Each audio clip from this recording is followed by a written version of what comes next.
Fala pessoal, beleza? Vou estar falando aqui sobre a F75, que eu nunca apresentei para vocês, não disse nada sobre o carro e nem sobre o projeto. Então eu decidi gravar esse vídeo explicando aí para vocês tudo o que já foi instalado e os planos futuramente do que ela vai fazer ou do que vai ser instalado nela. Então, eu anotei alguns tópicos aqui e seguindo esses tópicos, vou estar falando e explicando um pouco sobre eles. Parte mecânica de motor. Foi trocada a bomba d'água. Uma das primeiras coisas que foi trocada nela foi a bomba d'água. Cara, para trocar essa bomba d'água foi um perrengue. Porque o motorzinho ali parado há muito tempo. Então, para tirar os parafusos que ficavam ali presos à bomba antiga, foi difícil. Foi serrando na esmerilhadeira. Nessa bichinha aqui, serrando na esmerilhadeira e tirando no alicate de pressão. Porque da maneira convencional ali na chavinha, ó, não ia. Velas e cabo de vela NGK.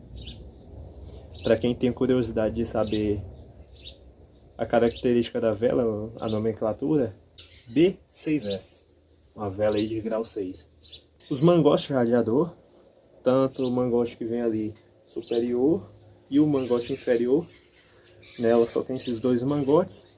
Motor de arranque, eu tenho uma história para contar sobre esse motor de arranque. Ficava muito tempo parado, mas quando ele funcionava anteriormente, antes dele parar, o motor de arranque já tinha esse defeito. Qual que era o defeito? Você dava na partida e você voltava a chave, o motor não parava. Você dava na partida, o motor ficava lá, dando, você tirava e o motor ficava lá, dando, até descarregar a bateria. Ou até ele descolar ali e decidir voltar por conta própria. Mas voltando a chave ele não voltava. Já mandamos para o conserto a primeira vez, o cara garantiu o serviço, não deu certo. Aí depois, quando a gente foi funcionar o carro, depois de um tempo parado, mandamos para o conserto de novo. O cara deu a garantia, outro cara deu a garantia, só que não deu certo também. Aí beleza. Aí o que a gente fez? Não, vamos trocar. A gente conseguiu um motor de arranque um pouco maior e bem melhor, bem mais potente. O giro dele, ele tem um giro maior. E colocamos ali, foi plug and play, sem adaptação. Só tira os parafusos, coloca, pronto. Perfeito. Bobina e módulo CDI. Tivemos alguns problemas com a bobina e com o módulo também. Bobina, se eu não me engano, foi queimada 3. E módulo foi queimado 2. Ou só 1. Não, na verdade foi queimado 1, mas o que estava no carro foi trocado por outro. Então, no caso, foi trocado 2 módulos. Tá, o módulo que estava não estava gerando corrente para a bobina não estava gerando centelha. Aí foi trocado o módulo junto com a bobina, certo? E daí funcionamos o carro, tava de boa, passou uns meses, umas semanas, e aconteceu que a bobina estava esquentando. Não, na verdade não era a bobina esquentando, era o CDI esquentando. CDI esquentando, isso no tempo que o eletricista estava fazendo a elétrica dela. O eletricista fazendo a elétrica dela lá, ligava ela, deixava testando, e a gente percebeu que o módulo estava esquentando. A gente perguntou pro cara o que era, né, que a gente não sabia o que era. Ele encostou a mão, eita, tá quente mesmo, hein? Aí ficou por isso mesmo. Aí depois o módulo queimou. Quando a gente tirou, o módulo estava quase colado no paralama do carro. E daí foi que a gente precisou trocar o módulo. A gente não comprou um novo porque tem um cara aqui de uma oficina que ele tinha uns guardados, então ele vendeu um barato pra gente. E com isso ele vendeu uma bobina também. Essa parte da bobina vai cair junto com a troca do distribuidor. Tá usando o distribuidor Euro, não é o Bosch, originalmente é o Bosch, mas está usando o distribuidor Euro, porque foi trocado. E isso do distribuidor aconteceu como? O carro não estava gerando faísca. E a gente testando lá, estava testando com a caneta de polaridade. E a gente deu o diagnóstico que era bobina. Aí a gente não tinha certeza, não, vamos deixar aí para outra pessoa olhar. O eletricista estava um dia aqui, outra semana aqui, enfim, uma vez ou outra ele estava aqui, beleza. Aí a gente pediu para ele dar uma olhada, ver o que poderia ser, né? Aí ele foi lá, olhou, pá. Aí condenou a bobina também. Não, a bobina não. Condenou o distribuidor. Isso que a gente estava condenando o distribuidor também. Eu falei bobina, eu acho. Fiz o pedido do distribuidor, do Euro. Tava em base ali dos R$300, enquanto um Bosch era 800. Aí o mecânico veio aqui e foi trocar o distribuidor, né? E ele falando uma coisa ou outra, cara, eu tenho certeza que não é o distribuidor, é outra coisa. Mas eu vou trocar só porque vocês compraram. Aí, beleza. Ele testando uma coisa, outra, testando outra. Fim das contas, descobrimos que o problema não era o distribuidor, era a bobina. A bobina estava queimada. O que aconteceu? A gente trocou o distribuidor pelo novo, ficou com o velho guardado e compramos uma bobina dele. Outra coisa que foi trocada durante a elétrica dela foi o alternador. O alternador dela, se eu não me engano, não era alternador, era o dínamo. Se eu não me engano, eu não tenho total certeza. Mas agora foi trocado o alternador, tiramos o antigo, mandamos para trocar e entramos com R$200. R$200 eu acho. Eu estive pesquisando aí contra o cara, né, uns dias atrás. Pelo que parece é uma linha Ford antiga, é da linha Ford antiga. Não é um alternador tão moderno, poderia ter sido um mais moderno. Com o conhecimento que eu tenho hoje eu teria colocado um mais moderno. Não sei, de algum Ford mais moderno, de alguma linha da GM. E aí foi colocado um da linha Ford de 55 amperes. E olha que a nossa bateria é de 60. Então, a gente está perdendo aí alguma coisa. E para quem tem curiosidade de saber, a gente está usando óleo 530 no motor. O motor é um BF161, que, se eu não me engano, são de 2,3 litros, que ele está no gás. E o freio? A parte do freio foi a parte mais chata e uma das primeiras que a gente fez, porque, resumindo a história, não tinha freio. Ah, mas o pessoal fala, não tem freio, mas tem freio, né? Porque, assim, quando um carro não tem freio, é mais descuido do dono, né? Porque não arruma os discos, os tambores, os cilindros lá, né? As pinças. Ele não arruma isso e está com defeito ali em alguma parte do sistema. No nosso não tinha sistema de freio. Assim, tinha uns canos lá de cobre, mas era um cano pendurado aqui, um cano pendurado ali, não era uns canos inteiros, entendeu? De um lá do cilindro mestre até a traseira, do cilindro mestre para as duas dianteiras, não era exatamente assim. Então o que a gente decidiu fazer? Uma das primeiras coisas que tem que fazer é colocar freio no carro, por parte de segurança e tarará, tarará. Então a gente comprou do mais básico, mas tudo novo. A gente prezou pelo original nessa questão. Então compramos 4 cilindros de roda, exatamente as 4 rodas no tambor, 4 cilindros de roda, um tambor de freio, o cilindro mestre e os flexíveis todos e os canos de cobre. Não lembro quantos metros foi, a gente comprou em metro, não compramos o kit que vende por aí, né, no Mercado Livre. A gente comprou em metro, não lembro quantos metros foi, se foi 5 metros, 3, 4 metros, não sei. Só sei que a gente comprou inicialmente 3 metros, porque tinha a linha de freio da dianteira. Anteriormente o carro só tinha freio na dianteira. E aí que a gente decidiu colocar na traseira também. Que nessa questão de colocar na traseira, precisou comprar 2 sapatas de freio, porque o carro não tinha, exatamente por isso que não tinha freio na traseira. E aí, beleza, a gente em casa aqui tirou as rodas do carro inteira, montou o cilindro, montou tudo,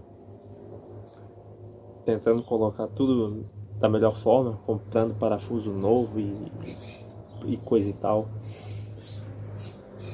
E na hora de calibrar o freio, né, calibrar cada roda ali, a gente precisou chamar um mecânico. Porque, para quem sabe, a regulagem de freio das picapes, né, da F75, da Rural, é um pouco complicado, assim, olhando em comparação aos outros carros, é um pouco mais complicado. Então o mecânico já disse, olha, é complicado, não dá para vocês fazer. Ele já admitiu, ó, não dá para vocês fazer, é complicado. Aí ele veio aqui, deu uma ajuda, pá, tomou um café e foi embora. Tá, suspensão, parte de suspensão. É aqui que começa um pouco do que foi adaptado. 4 jumelos altos, sendo 2 dianteiros e 2 traseiros, que o carro aumentou, assim, a diferença de um jumelo ao outro, um jumelo adaptado ao jumelo original, a diferença é o dobro. Por exemplo, o jumelo dianteiro, o adaptado, ele é o dobro do tamanho do original. Então o carro dobra o tamanho na altura da suspensão. Pontos positivos e pontos negativos. Ponto positivo é que o carro fica mais suave, mais macio. E um ponto negativo, se isso for um ponto negativo, é que o carro fica bastante alto, né? Para mim não é um ponto negativo. Eu até gosto. Tudo bem.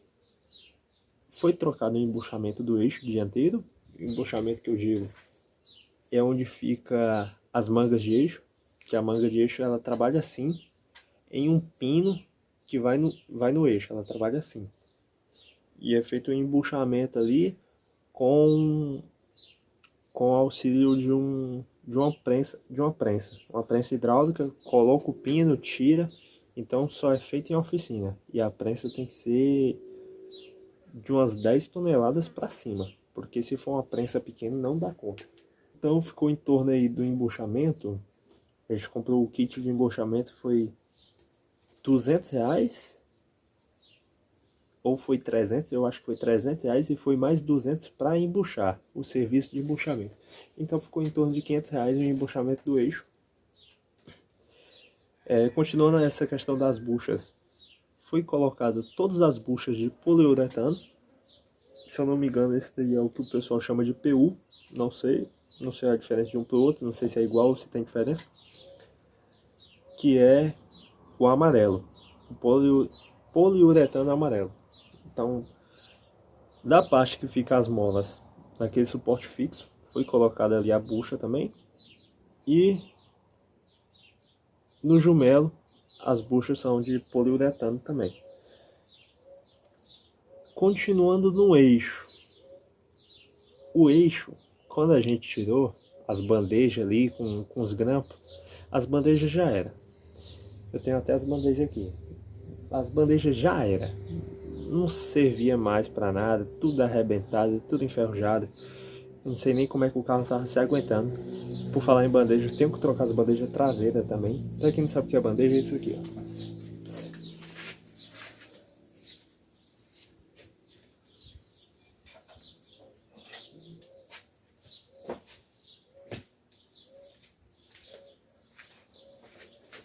Para quem não sabe o que é bandeja, é isso daqui, ó. No caso da F75, no caso da F75, como que ela fica? Ela fica nessa posição, passa o feixe de mola aqui, tem até o trilho dele aqui, ó. Passa o feixe de mola aqui, aqui vai o pino central, só o bico dele, ele não atravessa. Aqui vai os dois grampos de mola que segura o eixo. Então o eixo passa aqui, o molejo aqui e passa os grampos aqui, ó. E você aperta por baixo. E aqui sai a ponta do amortecedor, que vai a ponta do amortecedor aqui e a outra vai agarrado lá no chassi, lá em cima. Então estava bem desgastado, já tinha sido refeito solda aqui. E a gente pediu para refazer uma bandeja dessa, saiu a R$30 cada uma, eu acho que foi R$30. Então saiu mais em conta do que pedir pelo Mercado Livre, porque pelo Mercado Livre, se eu não me engano, uma base de R$120 a 200 cada bandeja. Pois é, foi trocada a bandeja, foi comprado os grampos e porventura consegui encontrar em estoque antigo aqui na minha cidade, que foi bem barato. Não me lembro o preço, mas foi bem barato, em base aí de uns R$40 cada grampo. Ou o jogo de grampo foi R$40. Eu acho que o par de grampos foi R$40. Certo. Os terminais de direção foi trocado. A gente colocou da marca Driveway, essa marca aí, que é daquela caixinha amarela. Os terminais que tava tudo estourado. Parte de borracha não tinha mais nada. Só teve uma questão que foi fácil. Foi na hora de tirar esses terminais. Não sei como foi fácil, mas foi fácil. Muito tempo parado esses terminais aí. E foi tranquilo de tirar. E foi colocado uma barra de direção de 48 milímetros. Mentira. 480 milímetros, que no caso é 48 centímetros. Que ela é uma barra de direção auxiliar do Jeep. Eu tenho para dizer sobre ela. Ficou grande. Ficou grande. Temos que cortar ela. Com a preguiça nos atacando, a gente não cortou ela ainda. Mas algum dia eu vou levar ela para um torno e pedir para o cara fazer um trabalho nela. Se no caso eu for cortar ela, não sei se eu vou pedir para fazer uma solda ou colocar duas porcas lá para colocar um fuso no meio para dar uma regulagem melhor de tamanho, diminuir e aumentar por ali, ao invés de ter que rodar ela inteira. Eu rodo só o fuso ali, aumenta e diminui o tamanho. Talvez essa seja a opção mais viável. De parte de acabamento: caixa de farol, par de aro. O aro que eu digo é o aro do farol interno e externo. Vou contar a história. Caixa de farol, a gente tinha um par de caixa nova, na caixa original. O que aconteceu? Quando o carro foi mandado para a oficina, para fazer lá uma reforma na lataria, tirar podre, tirar coisa e tal, a gente mandou essas caixas junto. Mandou essa caixa junto, a bomba e mais umas coisinhas aí, coisa pouca. O resto era o cara que disse que ia procurar. Então a gente já estava despreocupado. Tudo que era de peça o cara ia procurar, ia arranjar para nós. Então a gente mandou só isso daí. Caixa de farol, o cara perdeu e o cara não terminou o serviço do carro. Do jeito que ele terminou, foi só para entregar de qualquer jeito e não foi do jeito que a gente falou lá no contrato do serviço dele. Mas tudo bem. A gente comprou as caixas de farol. No caso aí, as caixas de farol a gente pegou em sucata, que foi até o eletricista que estava fazendo, ajudou a gente a achar. Se eu não me engano, a gente pegou em outra cidade, uns 30 quilômetros daqui. E par de aro interno e externo. Os par de aros aí foi o cara também que ajudou.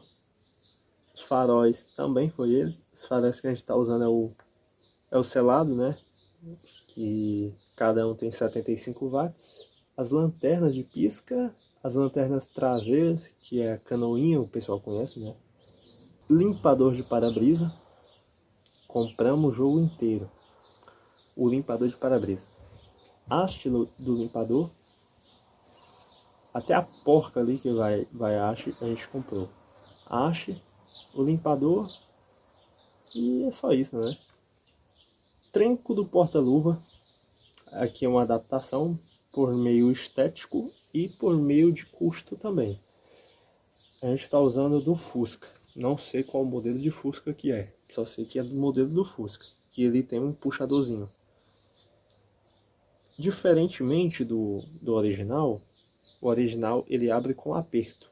O aperto ele trava na chave. Esse do Fusca, ele abre só girando na chave. Então você tem que deixar a chave ali, ou então você tem que guardar a chave e sempre que for abrir você tem que pegar a chave, enfiar lá e rodar. Porque ele tem uma orelhinha lá que trava no céu do porta-luva. E quando você vai abrir, você gira a chave aqui e essa orelha gira junto. Questão de custo. A diferença de um para o outro era em base de uns R$90. E olha que isso não foi muito barato. Moldura interna para-brisa e entrada de ar. A moldura do para-brisa, não sei se já repararam, a moldura interna aqui, a nossa está bem corroída, está faltando até um pedaço, porque a nossa só tem da parte de cima até a parte de baixo do motorista e a parte de cima até um pedaço da lateral do passageiro. Então não é viável fazer uma recuperação de uma peça dessa. Então eu comprei uma moldura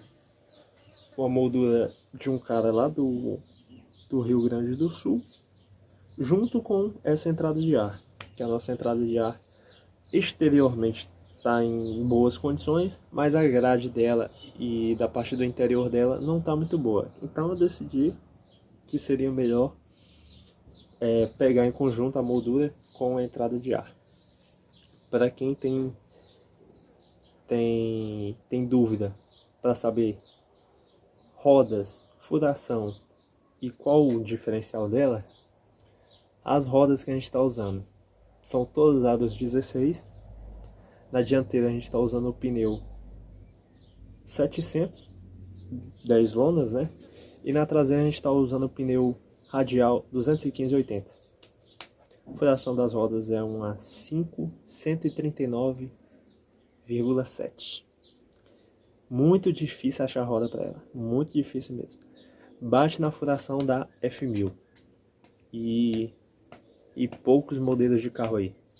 O diferencial é um Dana 44 original e o escapamento é fininho, fininho. O escapamento original dela é 1 polegada e 7/8. É um escapamentozinho assim, ó, fininho. Tá, continuando aqui, agora para a parte de elétrica. A bateria dela é de 60 amperes, da marca Onbat. Estamos aí com ela, já vai fazer uns 3 anos e tranquila, a bateria boa. Trocamos todos os terminais do cabo da bateria, os terminais que pega ali no polo da bateria. Trocamos a malha de aterramento também, que vai ali na carcaça. Colocamos uma caixa de fusível tipo lâmina de 10 espaços, eu acho. Isso daí vocês já viram aí em um dos vídeos aí da elétrica, né, que eu mostrei. Isso daí foi uma das últimas coisas que a gente fez, a troca da caixa de fusível, porque tinha necessidade. Tá. Da parte geral, foi feita a montagem das portas. as portas dela anteriormente tava no ferrolho. Foi pra oficina, o cara soldou um ferrolho ao invés de recuperar as trancas, né? Então, o que eu fiz? O carro tinha as duas trancas instaladas nas portas. Eu fiz a desmontagem das duas. Tentei fazer uma recuperação. Consegui recuperar a porta do motorista. A tranca estava boa.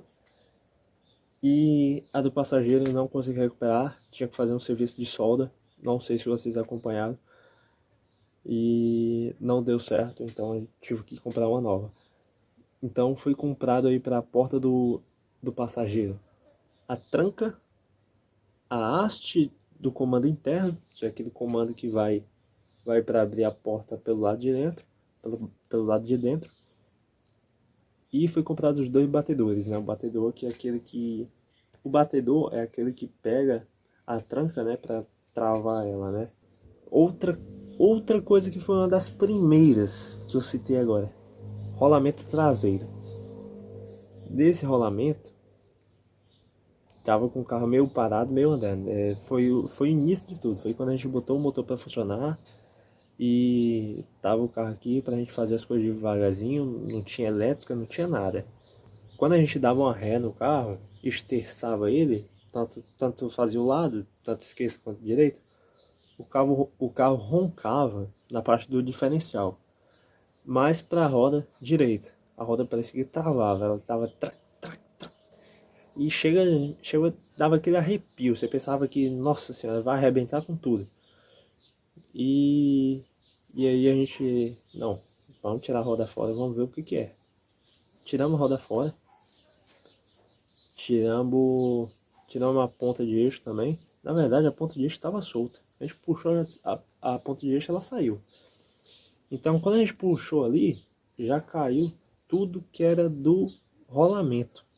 O rolamento se abriu ali, tava os roletes todos soltos e era um perigo ali, tava um perigo. Se a gente pegasse a estrada, com certeza a ponta de eixo ia sair assim com a roda.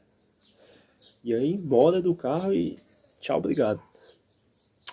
E a gente trocou aí, colocou uma, não sei se foi uma SKF, mas se não foi uma marca boa. Isso faz muito tempo, foi uma das primeiras coisas. E uma das últimas coisas que a gente fez também, antes da parte da elétrica, foi a caixa de marcha. A caixa de marcha, há muitos anos atrás, ela foi refeita, a parte da ré. A ré não engatava. Ou tinha defeito lá na engatagem, eu não sei o que era, só sei que a gente refez a parte da ré. E quando saiu da oficina, foi testar o carro, né? E a ré engatava, mas só que ela escapava. Ela engatava e escapava. E aí, não, bora deixar desse jeito mesmo, que a gente tá precisando do carro para trabalhar. E depois a gente passa aí para arrumar. Só que é naquilo, na correria de vai e vem. Nunca parava na oficina para arrumar. Aí quando foi por agora, né? O carro voltou a andar. Continuava escapando a ré. Só que agora começou a escapar a primeira também. Então foi aí que a gente decidiu derrubar a caixa de marcha no chão.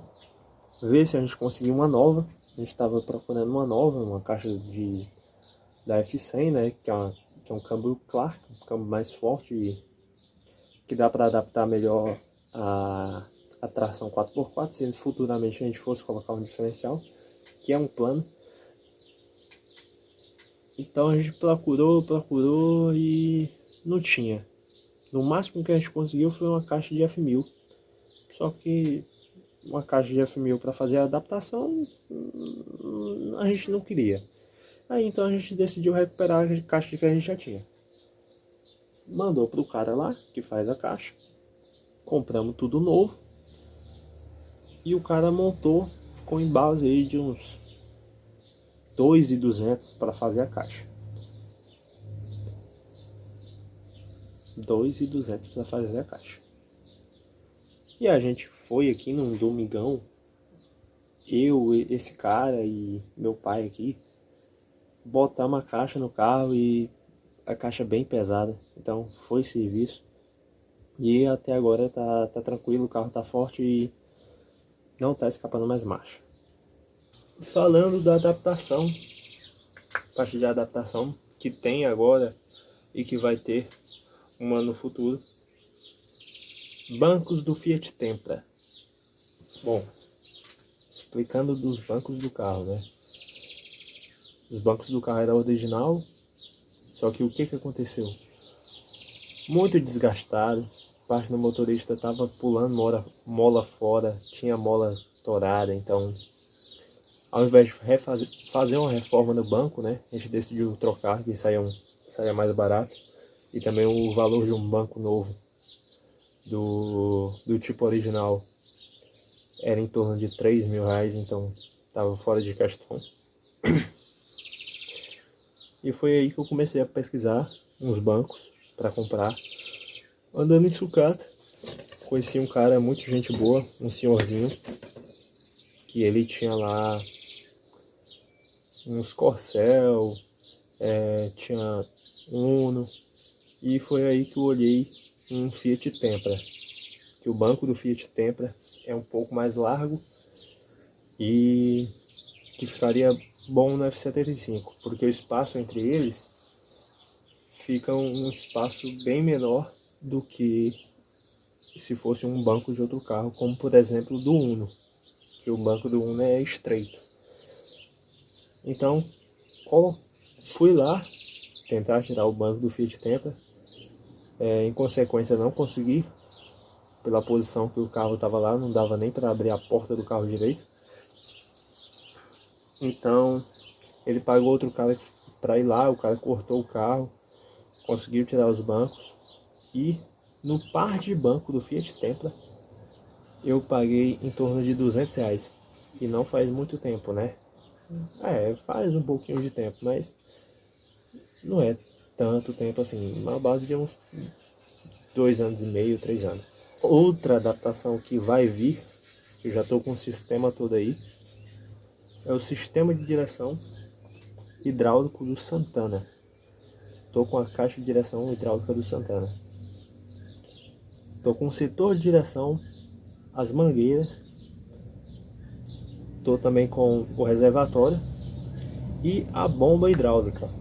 Essa bomba hidráulica eu não comprei junto com o kit, eu comprei separado. Essa bomba custou uns R$ 200, e o kit que é as outras peças, né, que veio até os terminais do Santana. Não vou usar, mas só tenho como medida, que saiu em torno aí de uns R$ 300 a R$ 500. O cara só tava se livrando das peças, aí eu decidi pegar. Um projeto futuro: trocar as rodas, colocar umas rodas Daytona, vou deixar a foto aí, aro 15 de preferência, né? Porque para colocar um aro menor e um pneu maior. O pneu, estou pensando em um 30 polegadas, um pneu assim de entrada, né? Nos pneus grandes, um 30 polegadas é um pneu de entrada. Adaptar o diferencial dianteiro, que eu procuro o diferencial dela mesmo, não procuro adaptar de outro carro, que nem o pessoal faz, porque adaptar o diferencial de outro carro é uma dor de cabeça, porque se for o caso de adaptar de outro carro, é necessário mexer na traseira também, é isso que eu não quero. E arranjar um câmbio com uma tração reduzida, né, um câmbio original dela, e fazer a parte aí do 4x4. Ela é um 4x2 de fábrica original, né, ano 67. Então eu quero fazer essa mudança aí. Outro ponto, esse daqui é, nossa senhora, injeção eletrônica. Agora é um ponto um pouco mais pesado, um pouco mais complicado. Injeção eletrônica no no motor BF161. O motor não tem coletor, todo mundo sabe. O carburador é direto no cabeçote ali, não tem coletor. Então, para fazer uma injeção, como que o pessoal faz no caso dos carros antigos carburados que tem coletor? O pessoal vai, fura o coletor para colocar os bicos e instala uma injeção. Beleza. No caso do motor BF, como o carburador é direto no cabeçote, não tem como furar o cabeçote para colocar bico. Isso é inviável, né? Além porque o cabeçote é de ferro fundido. Então a melhor solução tem várias soluções, na verdade. Tem TBI já pronta que o pessoal faz. O pessoal da Injection Solution faz uma TBI pronta especificamente pro motor BF. E outros motores aí, cabe no Opala, cabe direto no coletor do Chevette, se tu quiser colocar no coletor do Opala. E de alguns carros mais antigos, tipo caminhonete, tipo C10, D20, uns carros assim. D20 não, que D20 é diesel já, né? Mas isso é um custo um pouco mais elevado, falando da TBI, que já é uma TBI específica para o motor, né? Mas tem outra opção, um pouco mais barata também, porque sempre existe a opção barata para o brasileiro, que é a TBI monoponto, que já sai em alguns carrinhos antigos aí, a linha Volkswagen e a linha GM. E a Volkswagen ali sai nos, se eu não me engano, nos AP, começou a sair a injeção monoponto, né? Que é uma TBI com um bico só. E ela vai como se fosse um carburador. O pé dela é como se fosse um carburador. Vai direto ali no coletor. Então só precisa fabricar uma flange, né? Do pé da TBI para o pé do cabeçote do motor BF. Da linha Volkswagen, o diâmetro da borboleta que eu estava pesquisando, se eu não me engano, é 42 milímetros, algo do tipo. E bate certinho com a borboleta do carburador, que é 42 milímetros também. Então já tem como base algo que bate meio a meio. Tem também a linha GM, saiu nos cadetes também, né? A injeção a TBI monoponto, né? E já vem tudo certinho lá, já vem o bico, já vem o sensor de temperatura, sensor de TPS, e já vem tudo certinho. E aí, do GM é um pouco maior, do GM é 48 milímetros, se eu não me engano. Mas segue o mesmo padrão, fazer uma flange, colocar ali no cabeçote. Fora a parte da TBI, ainda tem a parte da instalação da injeção, que no caso é a parte elétrica. Da parte de injeção, dá para se imaginar que é para se instalar o módulo do cadete, o módulo da linha Volkswagen, mas não. É muito mais simples colocar uma injeção programável, uma linha de uma marca famosa, né? Fiotec, uma Engie Pro da vida. Umas de entrada, porque é um bico só, uma TBI simples, monoponto. Então, uma de entrada ali sem telinha digital e acabou. Não vai sair muito caro, é bem em conta em comparação aos módulos aí programáveis digital, né? Entra ali com uma linha S3000 da Engie Pro, já é top demais, dá para fazer a ignição e a injeção no módulo da injeção. Então, é isso que eu queria falar para vocês. Esse é o projeto e eu queria